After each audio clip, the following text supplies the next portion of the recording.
Hello, friends, and welcome to the Optimized Advisor Podcast, where we focus on optimizing the well-being and best practices of insurance and financial professionals today.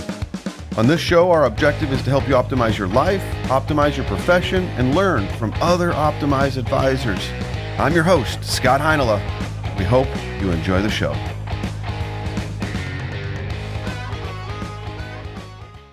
Angela Sinnett, hello. Hello. Thanks for coming in today. Happy to be here. Today is all about helping our listeners optimize their life. Awesome. Which is one of the three categories we fit. So let's see how successful we are today in talking about how people can live a healthier, more balanced, wellness-based life. 100%. Yep. May we all be so fortunate and lucky. Wouldn't that be wonderful? It's not an easy task. No, it's not. Certainly as you age. Yeah, that puts it in perspective, doesn't it? But I think why we need to prioritize it more. 100%. So before we go any further, why don't you tell us about yourself, your credentials, what it is that you do? Yes. And then we can unpack all those little, items today. Absolutely. I am the founder of a wellness center named Magnolia Wellness. We're located here in Orange County, California. I am also an acupuncturist and a master herbalist and have a long background in healing. So I got into this medicine from pharmaceuticals. I worked for Pfizer for a number of years and kind of had these digestive issues that arose from a lot of stress. And I could never really get on top of them. Went to a number of doctors, tried to figure out what exactly was going on with my body and just wasn't getting to the heart of the problem. So I ended up pursuing acupuncture, went in and saw a mentor and would spend maybe an hour and a half with him just asking questions, absolutely fascinated by these little needles that were ancient healing modalities that did so much in such a fast amount of time. So I didn't actually pursue acupuncture and herbalism and traditional Chinese medicine until after I called off a wedding, kind of blew up my life, and had what I'd like to call a quarter-life crisis. And the only thing that stuck in my head, like tabula rasa style, was acupuncture school. And at that point, I had nothing to lose, so I pursued it, and it's been about 15 years, and I'm obsessed with the medicine and the amount of passion and purpose and beauty that comes through in it. Wow. So I'm excited to talk about it. So there's a lot that we can cover. So first and foremost, first question is, Yes. What are the needles called again that you use? Those are not called needles. They're acupuncture needles. They are. They are. Okay, but you used another more sophisticated term that just whistled by. It did. Okay, so Let's slow down a little bit. We'll rewind. Yes. When I went back to acupuncture school, they trained us in a number of different types of acupuncture needling. Oh. But we all use acupuncture needles. Okay. Yes. So there's multiple dialects or skill sets within acupuncture. Exactly. Wow. There's multiple theories. There's multiple countries that practice different kinds. You have within Chinese medicine, traditional Chinese medicine, it should technically be called Asian medicine because there's a Korean style, there's a Japanese style, there's a Chinese style. And some of those all have theories within themselves. And then having been brought to the United States, there's a number of different theories that are utilized here in the States.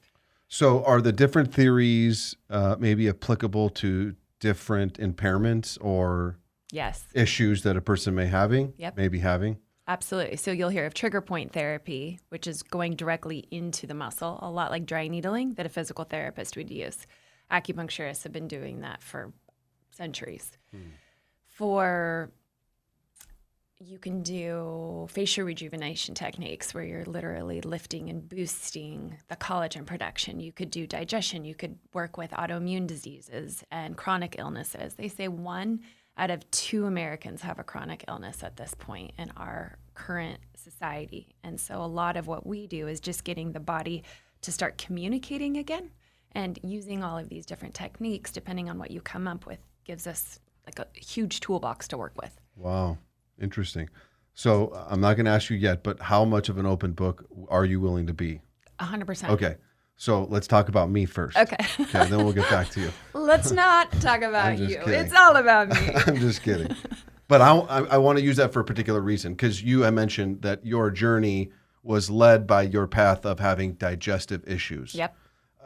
So my interest would be, and not that it's male typical, but I would say more of like a physical perspective of like, oh, I'm having this ache or this pain or this back injury or knee pain or what have you, Yes. attributed to fitness or a sport or some. So those would be different, very different, I would think, strategies in terms of what type of acupuncture treatment I'm doing. Yes.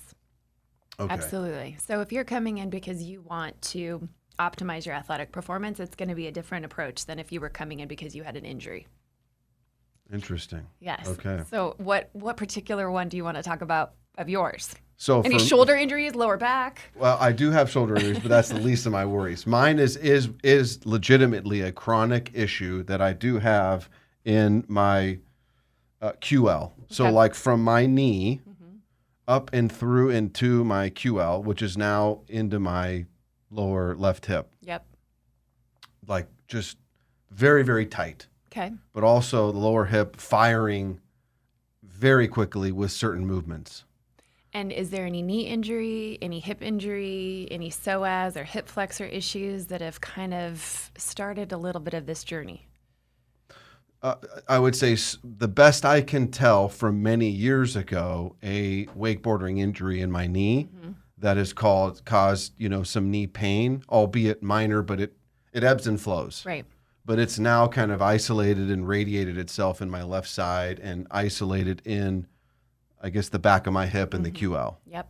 So the hip always acts as kind of the fulcrum of the body. It balances things out. So if you throw off your knee, it's going to create compensation elsewhere. So we would then look into the IT band because that's obviously the point in between the two.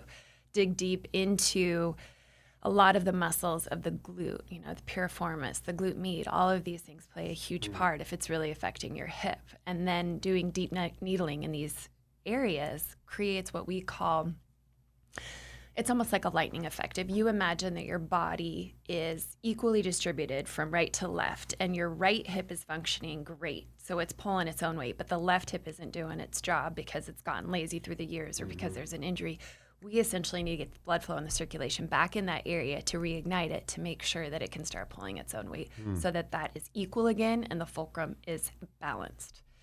Acupuncture acts as a medicine to literally neutralize anything that's created compensation through the years. So you're wanting to just bring it back to its normal state of harmony. So then that would be in coordination with, are we pro, chiropractic care, ART therapies, things like this? We're pro it all. Okay. We're pro it all because it all plays a role. The structure has to be in alignment for the muscles to do their job. Right. And the fascia and connective tissue are essentially holding everything together. So if your structure's not in alignment, meaning your hips are off, Right. then the muscles and the tendons and the ligaments are all off in accordance because they're pulling more weight than they should if the bones aren't in alignment. So I am a fan of it all, and it's all necessary. And if it's been going on and just kind of something you've been dealing with over time, the structure and the alignment, your body doesn't recognize what proper alignment is, right? So it's constantly going to be fighting against what you just did. Yeah. Until you do it repetitively and get your body back to its new normal. Its new normal. And it's even more important as we age because we like to deposit emotions and stress and other factors that play a role in overall inflammation in the body. Interesting. Okay, let's flip other sides. So more you are for like digestive issues, or for men, I would think it would be a lot of acid reflux. Yes. We do see a lot of acid reflux with men. We see a lot of lower back and knee pain. That's actually something that's attributed to aging in Chinese medicine. And so if you don't have a specific injury, a lot of the knees and the lower back are affiliated with the kidney meridian. And the kidney meridian is also the teeth, the hair, the bones. And so as we start to age and our hair turns gray, these are all measures of depleting body energy. And so in Chinese medicine, it's this beautiful tonic medicine that you can build up. There are amazing herbs that help boost libido as men age, that help boost hair loss and graying hair, that boost athletic performance and really give more energy to the back and the knees and the areas that start to deplete through aging. Wow.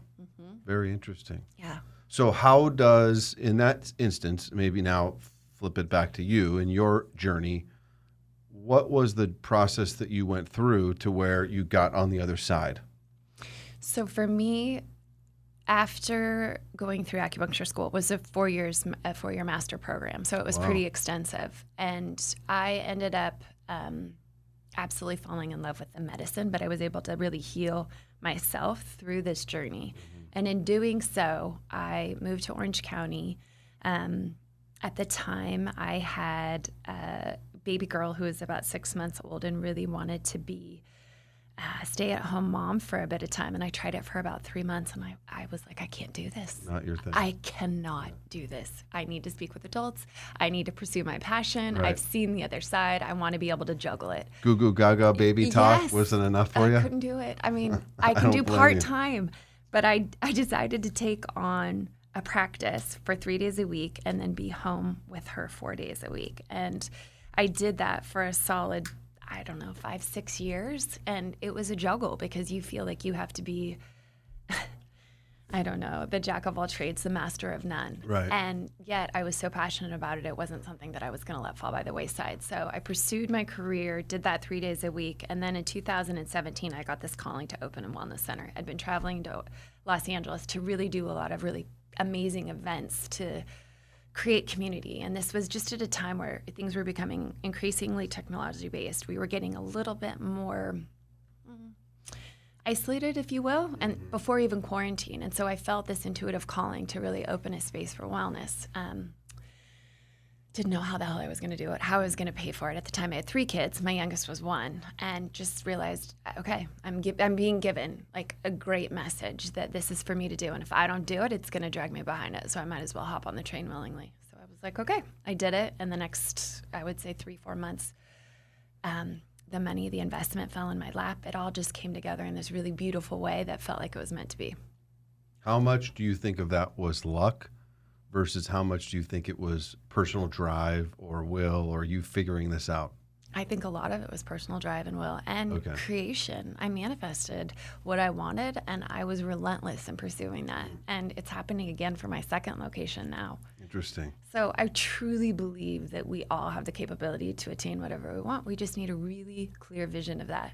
And you have to get absolutely locked down on that vision from every single aspect and every single detail, and then pursue it with 100% intensity. And it always comes together. So with that, there was probably a huge shift in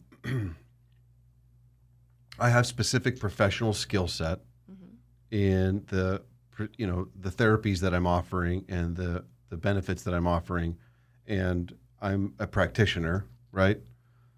But yet then you open a business, and now you're dealing with a whole new world of mindset and hats. Yes. So talk a little bit about that journey, maybe for those first few months, because Yes. I imagine it wasn't very easy. First few years. Right. So I have an undergrad degree in marketing, and I was so thankful for that business degree because it came in so handy on so many occasions. But I honestly think I put myself through MBA school, making so many mistakes, figuring Right. out what I should do Trial and what I by shouldn't fire. do. Trial by fire. Yeah. Accounting is not my favorite. HR is not my favorite, but it took me a while to really figure out the ins and outs of it. And for the first year or two, I was dealing with a number of people who had an idea of how the business should be run or wanted to take over my business. And so they wanted to partner with me because they saw the potential, but they weren't willing to put in the work. Right. And so all of these aspects brought me back to this position that's like, nope, I've worked too hard to come to this place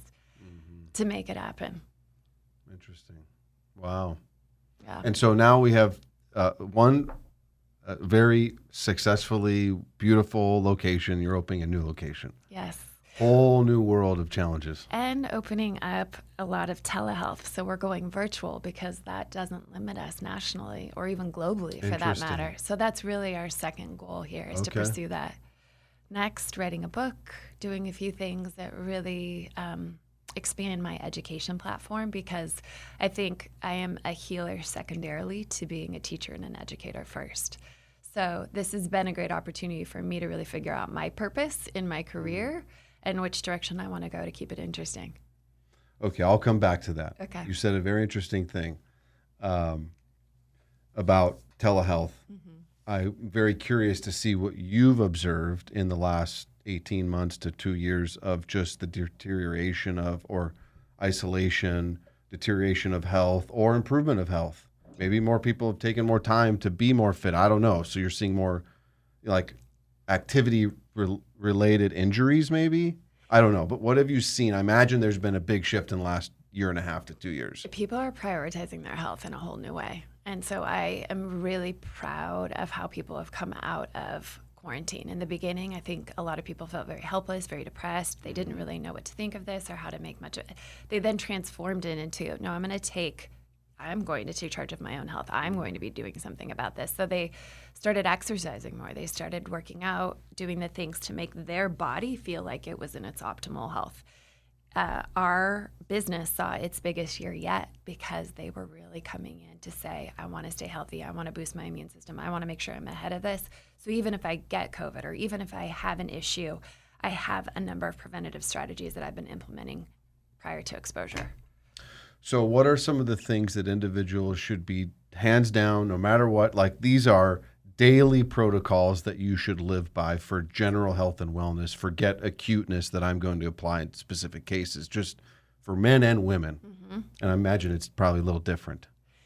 Or no? It is different because I think with women, we take hormones into account. For men, I would say it's really important to be on omegas. It's fantastic for blood pressure and cholesterol, right? It's fantastic for brain health and overall mental clarity. So not so much for women? It is important for women as well. Okay. But I would say it's extra important for men. Okay. And if I was to prioritize, and I'm doing this, men first, I would say vitamin D. We have omegas. I think CoQ10 is really important for cardiovascular health because it's depleted in our system, especially as we age and if you go on a statin or have any other prescription medications that are complicating things. And then a multivitamin or a multimineral. And okay. I say multimineral really, really important for those who exercise a lot because we all deplete our body when we exercise. Right. We're breaking down tissue, we're sweating. Oftentimes when we replenish with water or not so healthy sugary drinks. Correct. You want to replace electrolytes. You want to replace salts. You want to replace the water. Most people don't do minerals. So when you start getting the leg cramping or you notice that you're not sleeping as well, you need minerals to replenish that. Trace minerals or complex.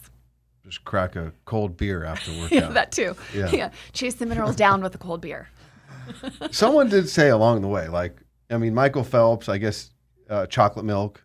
Yeah. Phenomenal recovery drink. This is not my advice. Yeah, I'm saying there's calcium. I could see that, but then obviously sugar. So you're sugar depleted, I guess. Right. So bringing your glycemic index up. Yeah, but then you're also dealing with the dairy and the fact that creates so much mucus in the body and 100%. Inflammation. Okay, yeah, not the best thing. Not the best thing. Monster Energy drink. not the best thing. Okay, so what are some good and healthy post-recovery drinks that I could be doing that are health-oriented? Yes, there's a new salt that's out, and I want to find the name of it. I'll attach it to the email I send you and follow up so you have Danielle these can connections. Find it. Danielle can find it. How do we find it? What does she search? It's a new. I'm blanking on the name of it right now, but I really love it. It's a recovery salt. It's a super healthy recovery packet. salt, and it's like an acronym, 4 letters. Right, because we're depleting our body of sodium. Yes. Okay, It has other minerals in it. Yep. It has some minerals, but I would honestly recommend trace minerals on top of that. And it's just a liquid tincture that you would put in water. Interesting. Mm-hmm. Okay.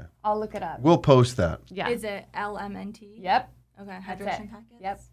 That's my favorite. Okay. You should buy some. You could even put it around your margarita glass because it's super salty. And they have like mango salt or habanero salt. It could be really yummy for a margarita. So limes, healthy. Yes.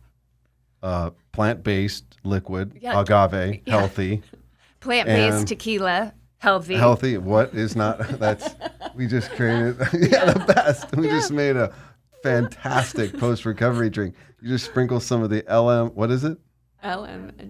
LMNT. Okay. That's my favorite. There you go, folks. It's actually a brilliant idea to put around your margarita glass. That is.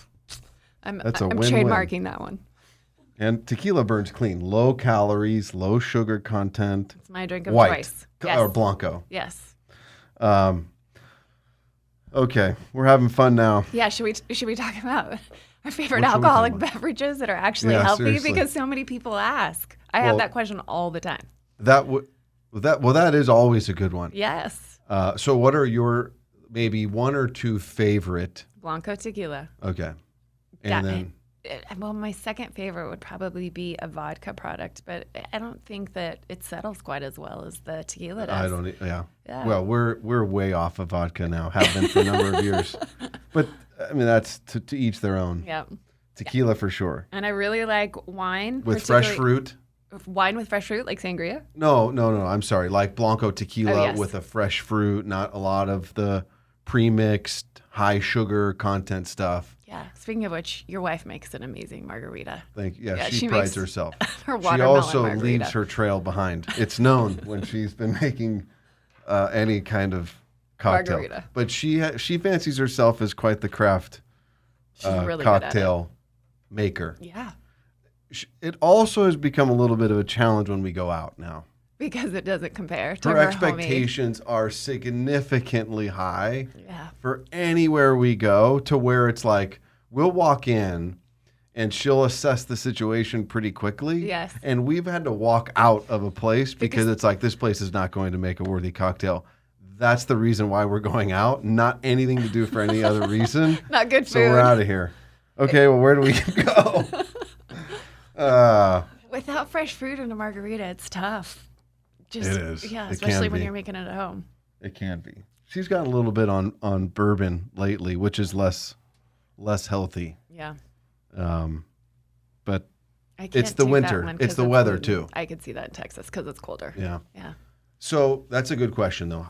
How does one person really recognize and know, aside from a test, that I have problems with gluten? Or do all people have problems with gluten? We just don't know how much of a problem it is. That is a great question. It has become a fad. I will fully recognize that. However, they're talking a lot these days about the toxins that grow on wheat because they're stored in silos for such long periods of time. So they grow a cephalotoxin that is actually really, really harmful to both the gut and the brain. And so a lot of people are finding that just by reducing gluten in their diet, their anxiety is diminished by 75, 80% because they're not exposed to that neurotoxin. So even if you don't have celiac disease or a gluten intolerance, you might be somewhat sensitive because you're exposed to some molds that you didn't even know you were ingesting. Interesting. So if you can get heritage grains, if you can get really great homemade sourdoughs, if you know where your food is coming from, I think it's a bit safer than if you're just to go to the market and buy a loaf of bread that was probably on the shelf with preservatives for quite a while. What are some indicators that I can be aware of that, like, it's not dramatic, right? Like things you've described, but sometimes I eat food and there's some indicators of this happened or that happened. Yeah. What are some signs that I could recognize of let's use that as an example to begin with, like gluten intolerance? So gas, bloating are huge indicators. Okay. Some acid reflux. I mentioned anxiety before. Some people get stomach pains. I would say that most of the time, though, that registers with dairy than it does with gluten. Okay. So you often know if you have a gluten sensitivity. There's a few types of celiac patients who just become nutrient deficient because their small intestine isn't absorbing the nutrients. And those are generally the ones that are kind of like the silent hitters that you don't know about. But there's other ways that it starts to affect you. Over time, you become anemic, or over time, you start to notice that your blood tests aren't normal. Those are the only rare cases. Other than that, most everybody knows because they just feel like crap after they eat the food. Right. So pay attention. Pay attention to how it feels. And I will say that the unfortunate part with gluten is it's all or nothing. You can't have a little gluten or here or there. It's one of those that you have to avoid pretty. If you have a problem with Yeah. it. Yeah. Yep. Interesting. Okay. Yeah, like I haven't touched this stuff in 6 years. At all. No, because I feel awful. I mean, absolutely awful. Like worse than a hangover after I eat it. Wow. That's So very you know. interesting. So yeah, you would know. You know. Okay. Yep. And there's that kind of line in the sand of the fad, and I'm proclaiming I'm gluten intolerant versus those that truly have a problem with Yes, it. but Okay. if you do start to notice that your body is getting more inflamed, you're getting a lot more joint pain, you're getting a lot more issues with your workouts, and I would start to look at the foods that are putting that inflammation into your body and slowly start to eliminate it so that it feels like, okay, if I'm choosing to have margaritas on the weekend, then I know that's going to introduce some inflammation. So I'm going to reduce during the week by removing the gluten and the dairy as much as I can. and you just find substitutes. I don't ever want anybody to feel deprived. So when I'm working with a client, they come in and they say like, hey, I love bread. I really want that. I'm going to give them some good alternatives that they can still eat bread. It just doesn't have the ingredients that create the inflammation. Interesting. Mm-hmm. So what does that journey look like in working with you as a patient? Yes. So oftentimes a new patient comes in, we do something called an acugraph report, which is a body scan. It's an energetic meridian scan that tells us where energy is flowing in the body and where it's stuck. And what we're trying to do is redistribute the energy and so that it's all flowing equally throughout the different meridians of the body. So for instance, if you've got pain in your hip, there's 2 different meridians that run through that area. More than likely there's a blockage in that area. So we would try to redistribute it so that your body's in optimal balance when you walk out. So How do you do that? New patient needles and herbs. Okay. So first time someone comes in, we spend about an hour and a half together. We do the acugraph report, which is the body scan. Then we dig into the health history overview. What medications are you taking? What's your diet look like? How's your lifestyle? Do you have any illnesses? Is there any accidents? Go over all of those things in detail. And then we really talk about what you want out of the treatment and what you want to focus and prioritize. Sometimes we have people come in with 10, 15 different concerns. And we can really focus on 3 in the first treatment. See, things in 3. Yes. Everything in 3. When you try and do more than that, it doesn't work out too well. No, because you're just you're distributing your energy. You're spread too thin. I would tell you the one thing I've taken away from this, doing this podcast and having conversations with wonderful people just like you, is everything in 3s. That's fascinating. Everybody's like world of success or what we've been able to take on is done in 3s. Yes. Okay, that's a fascinating. It's a real thing. I want to hear more Remember about that, people. Don't try and do more than 3. Do not have more than 3 children. And well, so that's an interesting. Well, yeah, that's true. Well, maybe not, because I've talked to somebody who has 4. We know many people who have more than that. And what the big difference? This is what the best description was. This: when you go from 2 to 3. You've gone from man to man to zone. Yep. Yeah, you've heard this. Yes. Okay. Yes, and I agree with my 3. I've gone to zone. So 4, he in this particular conversation, he said going from 3 to 4 was actually the easiest transition because the oldest started to help with the youngest, and that helped. And they were already playing zone defense. Right. Yeah. They already figured out how to transition from man to zone. But what happens when you have 5? Oof. Or 10? So your life now becomes normalized chaos. That's your everyday I feel schedule. like I'm there, though. I feel like I'm already at normalized chaos. Between running a business and having 3 children, it feels... and being married. And a marriage. That's a 4th kid. Right. Let's be honest. Yeah, it is. In my house, my wife has 3 kids. Yes. Yeah, me being the 3rd. I love that you can give her credit for that. Yes, I don't know if my husband would. Yeah, maybe not. Maybe begrudgingly, but he probably would. Yeah, it might take a couple beers. Yeah. But I can get him to say yes. Okay, anyways, where were we? So I feel like... the journey. Yes. Yes. Yes. So, and the first patient appointment. So I think I even forgot to mention like some of the supplements that would be really good for women. So I talked about the supplements the men want. We need to know that too. Yeah, for the women. 100%. So hormone balancing, they need adaptogene, things like that for burning the energy if their adrenals are starting to go out, because women multitask. They're asked to do many different things at once. And so we want to support the thyroid, support their adrenals. So that's really important for the endocrine system for long-term hormone health for women. So there'll be like adrenal calm, or a form for calming the adrenal glands. And then there's another one that... Well, cortisol plays a role too. So we want to look at cortisol levels, but I would definitely test for these before giving any herbs, because some people have high cortisol levels, some people have low. But the important thing about cortisol, and why I'm bringing it up for women, is that cortisol mirrors their circadian rhythm. So oftentimes if you have sleep issues, it's because your cortisol levels are off. And that's pretty common for a lot of adults. Interesting. Yes. Male and female. Just as we age. Yep. Okay. So women need the hormone balance. They need the endocrine protectors, as well as, a multivitamin, the omegas, and vitamin D. And you would say pretty much everybody on some level should be following these protocols. If they don't eat for medicine, meaning you're not incorporating all of your minerals in your food, which is difficult to do these days because our soils they're really depleted. Fair enough. Proper disclaimer. Proper disclaimer. Yeah. You need to be consulted with the proper professional. Consult your doctor That's before right. following. Correct. Okay, but so full blood workup, we get our scan, body scan. I come to you with a dozen things that I'm trying to solve. We can only tackle 3 at a time. Yep. Do you see patterns of what men predominantly come in and with what women would predominantly come in with? 99% of the time, men come in for pain. Pain. Women come in for anxiety, stress, and hormone imbalance and digestion. If a man has secondary issues, pain is always the first.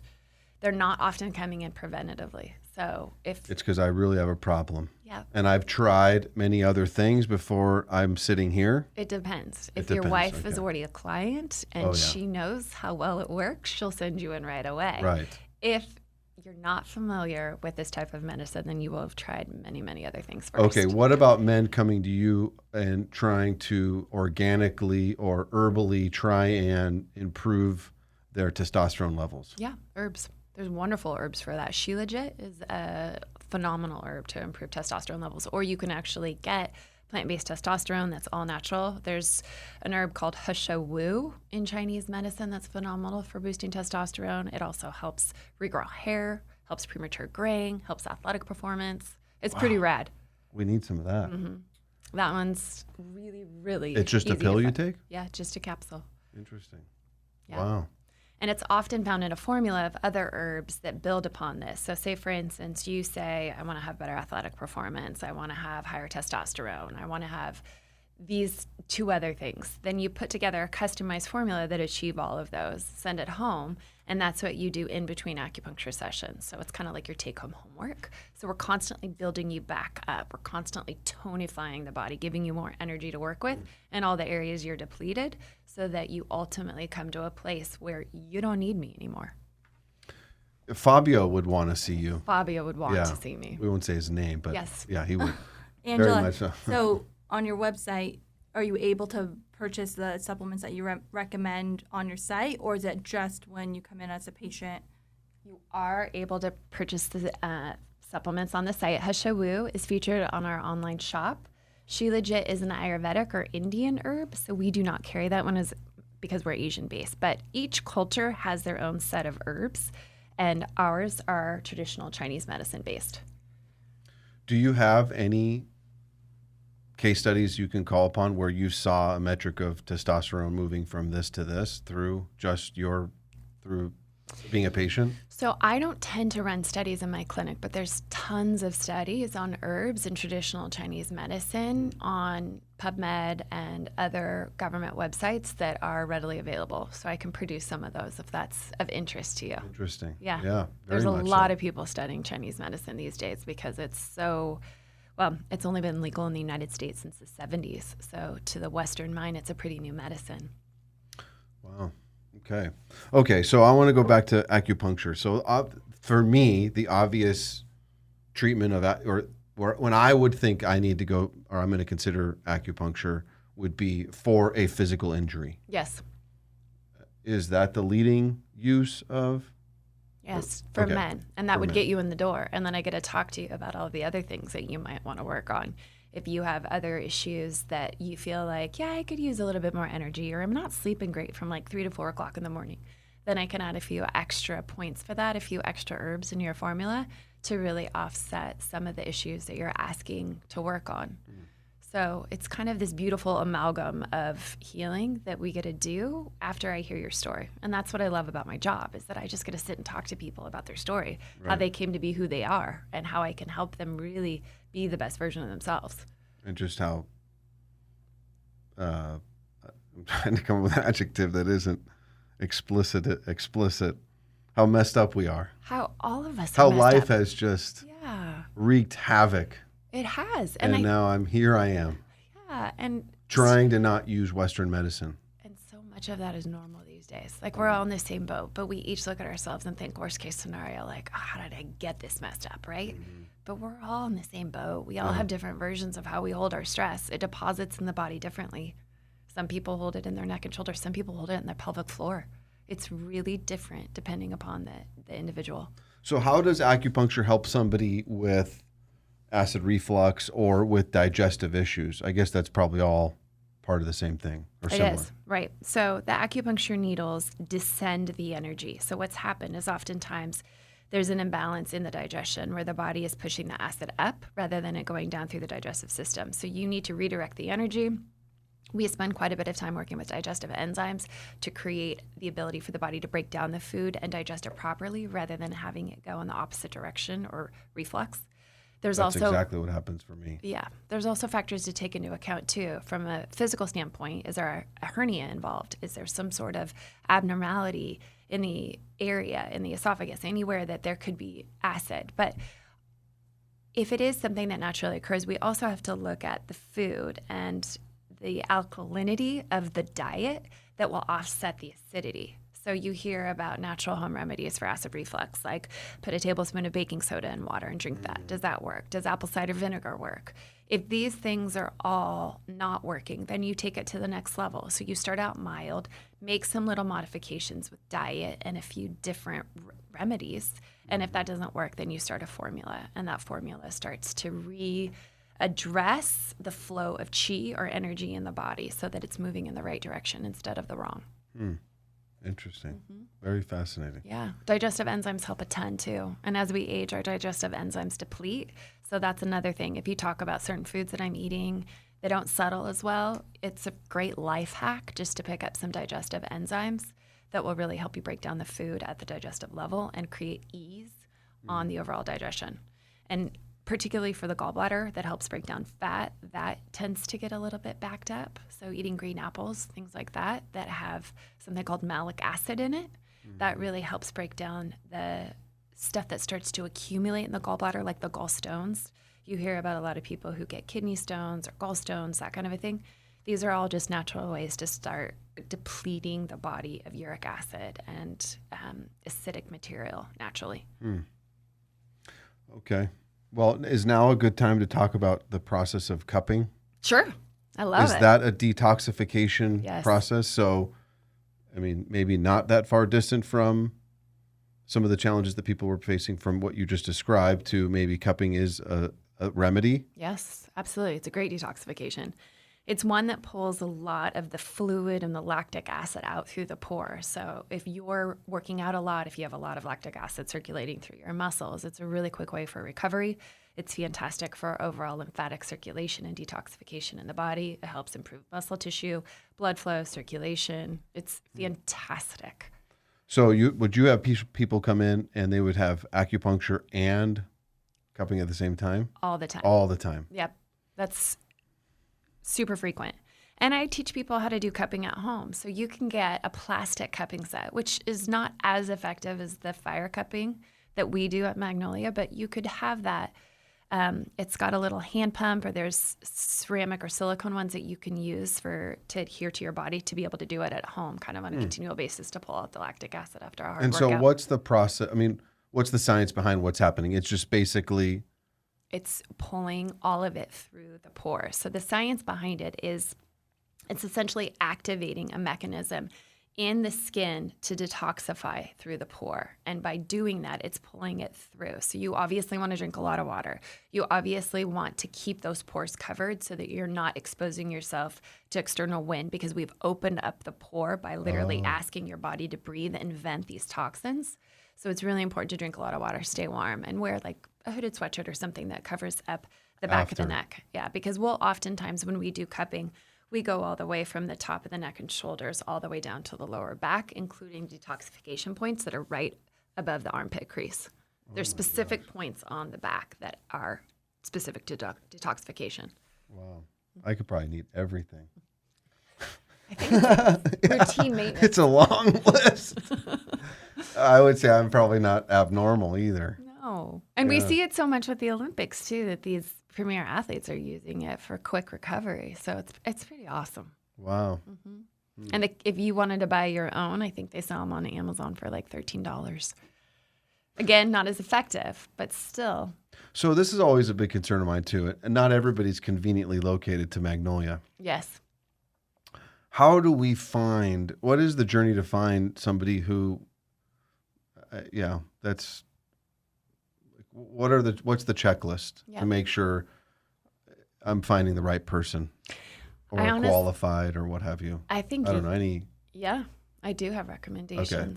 I think Yelp is the best way to find a good wellness practitioner because oftentimes the reviews speak just epic levels of information. Okay. And you can find out really quickly what people's expertise. There's acupuncturists that specialize in pain and recovery and athletes. There's acupuncturists who specialize in fertility and getting women pregnant. So you really want to find one that's specific to your needs. I also think it's a good idea to look within a region that's got a school. So for instance, in Texas, there's a school in Austin. And so that means that there's probably going to be a pretty good pool of acupuncturists in Texas because they spread out from that school. Got it. In addition, there's 2 to 3 in LA. So we're pretty saturated in this area with really good healers. There's other ones in the Pacific Northwest, New York, Chicago. So if you have the ability to go to a school and you can work with one of their advisors or students, they're going to be great because you have a number of people overseeing the process to ensure it's in line with the education. If you're not near a school, then look on Yelp because the reviews will speak volumes. Interesting. Okay. All right. That's great to know. Yeah. Why Magnolia? When I was looking for a name, I came across this logo, and granted this is 15 years ago, so it's far outdated, but there was a picture of a tree, and the branches extended out with these blooming flowers, and it envisioned this practice that as a woman, I am standing, connecting, creating an environment for so many different aspects, right? As a woman, a healer, a mother, I wanted to be able to nourish and flourish and share that with so many different people. So this tree really envisioned everything I wanted to accomplish with my career and my life. Wow, good for you. That's great. So your definition of success down the road is what? First and foremost, happiness, contentment.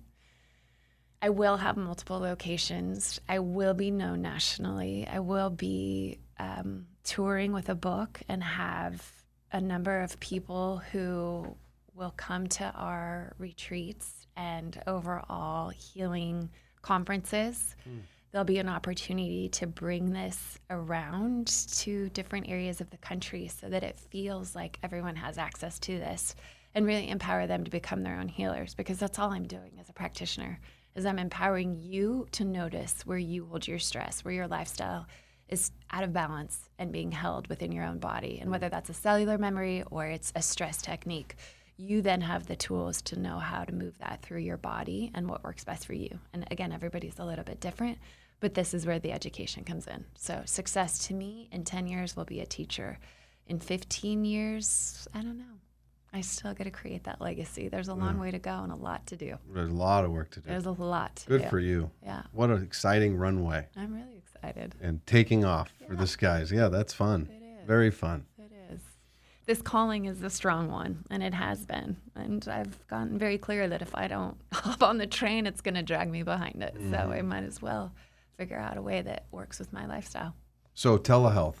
Yeah, telehealth is going to be big, and it continues to grow exponentially, especially through quarantine.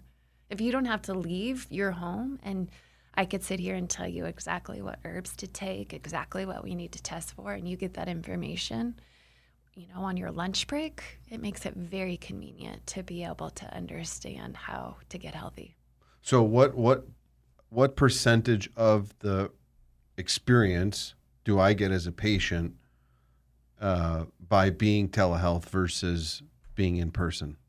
So we can't do acupuncture. It would be herbal medicine or naturopathic. So we have a functional medicine doctor at Magnolia who does a lot of the lab work. And your experience would be mostly based upon what your blood chemistry is telling us. And so we can customize supplements and herbs to exactly what your blood labs are telling us. Very good. So I go wherever, whatever, you guys give me the lab slip of what I need to get taken from a blood profile. Right. I do that. Your team reviews it.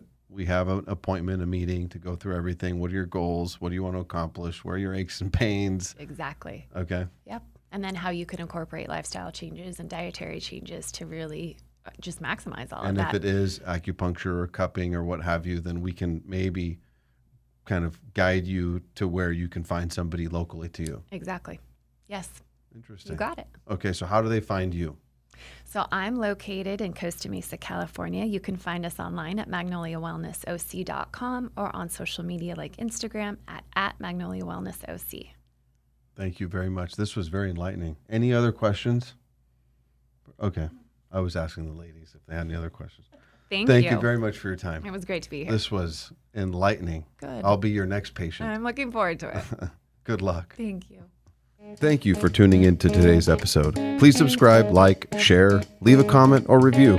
Be sure to check us out on social media at Optimized Advisor Podcast. Till next time.